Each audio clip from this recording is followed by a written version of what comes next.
Well, hello guys, and welcome back to another Star versus the Forces of Evil review. In this episode, we've got the standard 2 episodes, Heinous, and All Belts Are Off. Okay, so yeah, now, I found this out today, but we're less than a week away, only a few days, from the season finale. So, hopefully this will be our last bit of filler. We'll see. But yeah, so the episode starts off, right? We see a car park in front of the Diaz house, and then all of a sudden a car just drops from the sky with a chainsaw attached to it. Okay. Well, okay. And yeah, I still think that's really funny, just the chainsaw, right? And if you may recognize this, I didn't at first, but remember Heinous, the instructor of St. Olga's Princess Academy, basically Princess Jail? There's her, the reptile, remember how its hand got cut, right? How it got destroyed except for the hand? Well, the hand is starting to regrow a body. And then there's Gemini. See, this is, again, if you guys know my Steven Universe reviews, I talk about Gemini, right? There's a Ruby named Gemini, who's not actually named Gemini, but I feel like should be named Gemini because they have a Gemini. This character, again, has a Gemini, and they actually call it Gemini. Yes, that made me so happy. Because even though we've seen this guy a few times before, I don't ever remember them calling him that. So yeah. But yeah, so Star and Marco show back up at their house and go break in. They they attack Heinous and Gemini, and the parents are like, stop. They're just here because, you destroyed their stuff, right? And it's not, I was actually really glad to see the parents again. You know, this show has really likable parents. Both Marco's family and Star's family are just really interesting. And there's a part of me that wishes we see more of them, right?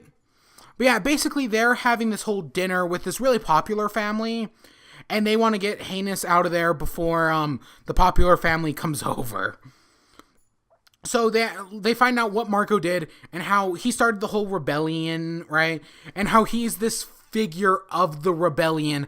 They have all these posters with change, and how Heinous was pushed out of her academy and forced to live in a car. That's really funny. Also, Marco has dolls based after him, and they explain that he gets like $600 every month, which explains why Marco is rich. We've seen a bunch of instances of Marco like showing up and just giving money. This explains it, honestly. This is it's something you really got to think of. You kind of got to think about, but when you look back, it kind of adds up, right? But yeah, so Heinous wants revenge, right? She wants to kill him and hang his skeleton, right? She wants a trophy of him. And she sends the arm after him, but the arm can't do anything because it's an arm. Eventually, the cops show up, and Marco tries to basically get them arrested. The cop won't arrest him, though, because he was called about the car, but because the car is not touching the ground, there's no problem. A lot of the jokes in this episode are on point. Even though, yes, I did call... This one's a lot less filler than the other episode, but it's still... kind of is... But this episode is really funny. There are a lot of solid jokes. And yeah, that's what I like. It works. It's the same thing I said about Crystal Clear last week. Or well, just a few days ago actually. Was that it was just an okay episode, but by having good comedy, it really works. But yeah, basically Marco says, "Oh, what if I just apologize?" And Heinous is like, "Sure."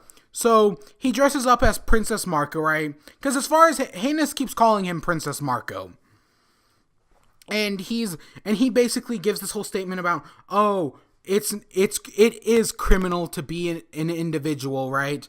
But he does it like, oh yeah, sure. Don't follow the rules. Wink.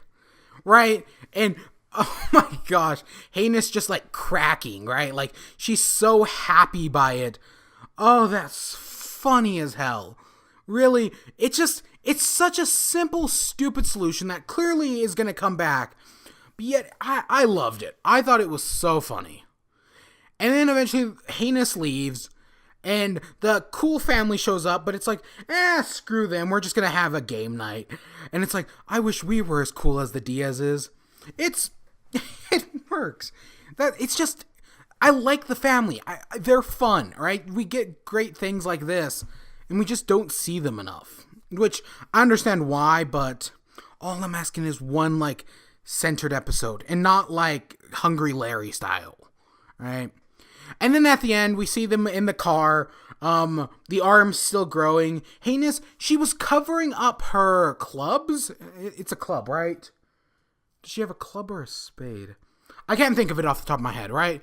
But, right, she's got that. She was covering it up while meeting the parents, which I don't know why. And then, but you're right, she still swears revenge. The Gemini is in the trunk with his Princess Marco doll. And yeah, that's basically where it ends. I want to see more, honestly. I do. This is going to be interesting. And then we got the other episode, which is All Belts Are Off. This is filler totally. There's no way you can't call this filler. So it starts off, they're watching this video about the karate master, right? The Grand Master of Karate. And he's like, oh, I'll be coming to your dojo. You must pick one representative to show off. And you could get Grand Master certification. Marco thinks it's going to be himself, but it ends up being Jeremy, right? You remember that little shit who is annoying, who when he got his happiness stolen, it was funny because he deserved it, because he's a little shit. Well, yeah, he gets chosen. And Marco goes to the sensei's house, trying to be picked, and he's like, no, I'm still choosing Jeremy. And they get in this whole argument about honor and how Marco doesn't have any. And then, so Marco decides to follow Jeremy around and see what he does. He picks on the hairy hipster, you remember him? With a dollar bill glued to the ground, covered in, I don't know, some sort of poop. It's like rainbow colored, so yeah. And he's basically trying to investigate all the horrible things Jeremy's doing. And Star comes in and is like, that's really creepy. They call it, right? She calls him out. It's like, that's basically a stalker situation, which she's not wrong, right? And then we see Marco at the dojo. He goes to confront the sensei about all the horrible things Jeremy's done. Meanwhile, the sensei's just plastering the dojo with like a Jeremy poster and Jeremy statue. And Marco decides, no, I gotta let him do it. It's the honorable thing to do. Right? Which is good, right? He doesn't actually rat him out. Well, not entirely. No, he doesn't. And then the Grandmaster shows up, asks for the student to be judged. Jeremy comes out. He's got his own theme song. God, he's such a clod. And yeah, nobody likes him. The Grandmaster ends up falling asleep, which, yeah. And then Marco confronts the sensei and learns that, the only reason he picked Jeremy is because that means he'll get more money to run the dojo. And that, they're actually friends, right? Okay, right. And then the sensei punches the wall, gives it the certification, which I don't even know if that means anything. And Marco and the sensei walk off into the sunset to go get tacos, while Jeremy's just sad, little pathetic weakling, right? It is filler by all terms, basically. And yeah, it's okay. It has a good line here or there. I really do feel bad for the hipster, and I really do hate Jeremy, which you clearly are supposed to. Even in the end there, even though they're trying to make you feel bad for him, no, I still really hate him. Yeah, it's okay. But I don't know, we've only got a few episodes. We're getting into the climax here. So, we'll see. I am excited. This is hopefully our last filler. Hopefully. I don't know. But yeah, we'll see.